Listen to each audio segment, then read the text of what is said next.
Estados Unidos ha vivido un nuevo fin de semana de protestas. Nueva York, Chicago, Miami, Washington, los principales centros de manifestaciones en rechazo a las más recientes órdenes ejecutivas firmadas por el presidente Donald Trump. La medida, una de las más polémicas, prohíbe la entrada a territorio estadounidense de inmigrantes provenientes de países de África, de Medio Oriente, de mayoría musulmana. El decreto afecta también el trámite de solicitudes de estatus de refugiado en la Unión Americana. Por ejemplo, ciudadanos cubanos o venezolanos que huyen de la acción de los regímenes castrista y chavista deberán esperar unos 4 meses hasta que se modifiquen los procedimientos. Ya hay múltiples pronunciamientos, entre ellos la ONU, que ha expresado su desacuerdo con la decisión.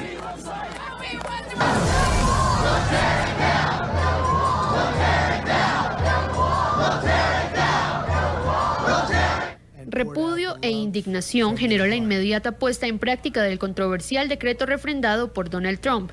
En el estado de Nueva York se reportó la detención de al menos 2 iraquíes, pese a que contaban con un permiso válido para entrar al país, lo que desencadenó protestas en varios aeropuertos. Tengo una visa especial en mi pasaporte, yo y mi familia, porque trabajo con el gobierno de Estados Unidos. Apoyo el gobierno de Estados Unidos en el mundo. Cuando vine aquí dijeron no. Y me trataron como si hubiera roto las reglas o si hubiera hecho algo malo. El rechazo se extendió a ciudades como Chicago, Dallas y Los Ángeles. Con carteles y consignas, las personas exigían la libertad de los detenidos. Estos no son criminales, son personas que son refugiados, que son personas que ya han estado en Estados Unidos anteriormente. Al fin y al cabo, tenemos la preocupación que nosotros tenemos, que la estamos demostrando claramente hoy, es que ellos no tienen, que este señor no tiene la capacidad para cambiar lo que nosotros somos como país. Esta fue la justificación del jefe de Estado. Nuestro país necesita fronteras fuertes y revisión extrema ahora. Miren lo que está pasando en toda Europa y en todo el mundo. Un horrible desastre. Son 7 los países a los que se aplica la orden: Irán, Irak, Siria, Yemen, Sudán, Libia y Somalia.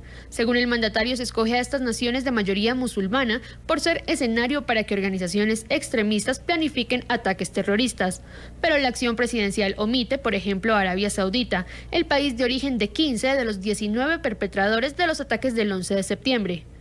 También quedan fuera los Emiratos Árabes Unidos, Egipto y Líbano, donde nacieron los 4 otros yihadistas del 9/11. El bloqueo además impedirá el procesamiento de solicitudes para estatus de refugiado durante al menos 4 meses. Es decir, aquellas personas que sean perseguidas por su raza, religión, nacionalidad, pertenencia a grupos sociales u opiniones políticas tendrán que esperar la reforma de los procedimientos, si llegase a ocurrir, para efectuar su requerimiento o buscar un destino diferente mientras esté en vigencia el decreto. En entrevista con el informativo de NTN 24, Zakariyat Badat, imán del Colegio Islámico de Miami, calificó la medida como un retroceso en los principios constitucionales de la Unión Americana.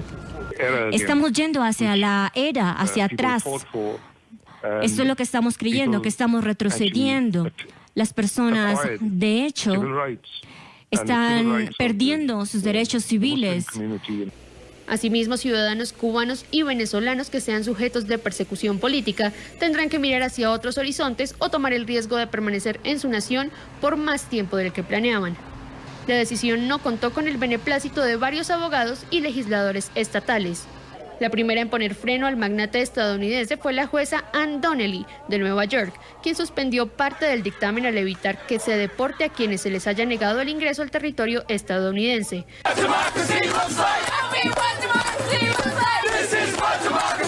Acto que fue seguido por una jueza federal de Virginia. Las cortes serán el escenario en el que se luche la continuación de esta batalla que podría llegar a definir el legado de Trump. Establecemos contacto a esta hora de la mañana con Mai Nai, profesora de Historia de la Universidad de Columbia y autora del libro Súbditos Imposibles, Extranjeros Ilegales y la construcción de los estados modernos. Gracias por estar con nosotros aquí en el programa La Mañana. Bienvenida.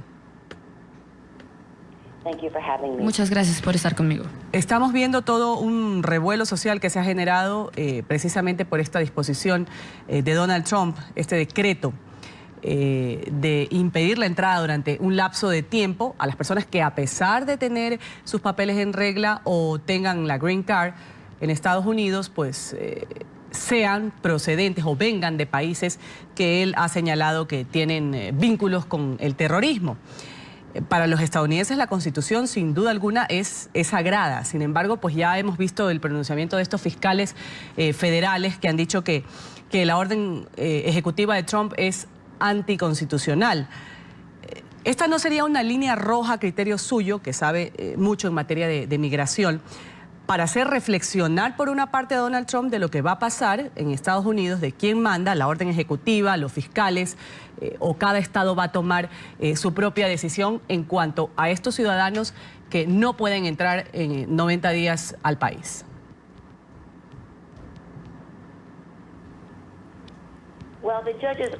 Bueno, la orden del juez no va muy lejos diciendo que la orden es inconstitucional. Fue una victoria para los refugiados porque no los dejó ser detenidos en el aeropuerto si vienen con los documentos apropiados, pero todavía no sabemos si los jueces van a ir con la constitucionalidad de este veto.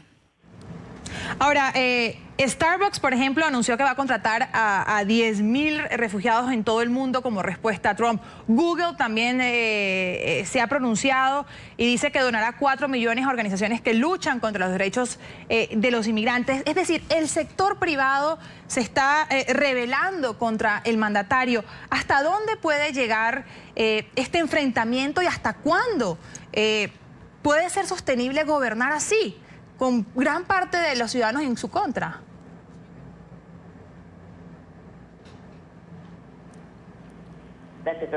Esa es una muy buena pregunta. Muchos estadounidenses se oponen a esta orden ejecutiva y el odio que él está fomentando en el país, y creo que eso va a ser muy difícil para este presidente. ¿Cuál cree que va a ser la reacción, particularmente de los sectores de los migrantes, de los musulmanes, pues que se ven afectados con esta acción ejecutiva? Bueno, para las personas que viven en los Estados Unidos, creo que tienen el derecho a tener miedo. Hemos tenido muchos ejemplos de personas que han sido atacadas en las calles y están actuando violentamente. Ellos les gritan cosas como: váyanse a su casa, no los queremos acá. Y este es un momento de mucho miedo, y el presidente de los Estados Unidos ha dicho que no quieren a los musulmanes en este país. Y tenemos cientos de personas que también son nuestros vecinos, amigos, trabajadores, estudiantes. Y tenemos que estar con ellos y protegerlos y estar en solidaridad con ellos. Ahora, profesora, ¿por qué prohibir la entrada a los ciudadanos de estos países si en muchos casos, y cuando vemos, por ejemplo, el caso de Orlando, de la discoteca Pulse, eran ciudadanos que vivían en Estados Unidos, que ya estaban establecidos? ¿Por qué esa medida específica?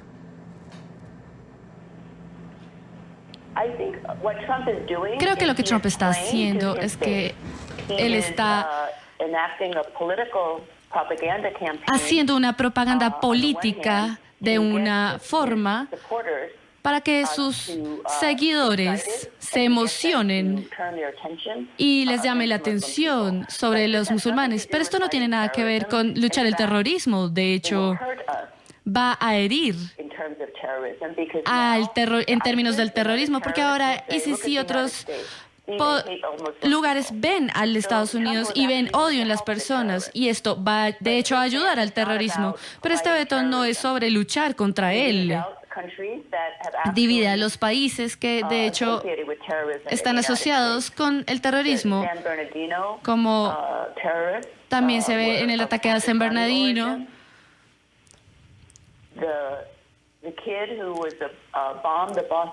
El chico que puso la bomba en Boston no era de estos países, así que no tiene nada que ver contra luchar contra el terrorismo. Es algo crudo y peligroso, una política peligrosa. Y también, ¿hasta dónde, conjugando con lo que usted dice, hasta dónde llega este límite? Por una parte, el presidente Trump dice que todas estas medidas es por seguridad de Estados Unidos.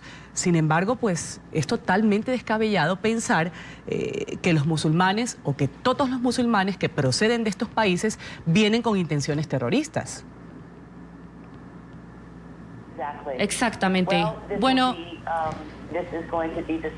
esta va a ser la materia de las protestas que están pasando y también como en los casos de la Corte que tendremos que ver y vamos a ver qué pasa. Algunos ya han tenido que retroceder un poco más con las personas que tienen la Green Card porque ellos no pueden ser vetados para volver a los Estados Unidos. Así que en este momento es una situación muy complicada. Van a haber muchos desafíos en la Corte contra este veto y van a haber muchísimas más protestas en las personas en la calle. Pues Mayna, profesora de Historia de la Universidad de Columbia, muchísimas gracias por acompañarnos aquí en la mañana de NTN 24. Un buen día para usted. Muchas gracias. Hasta luego.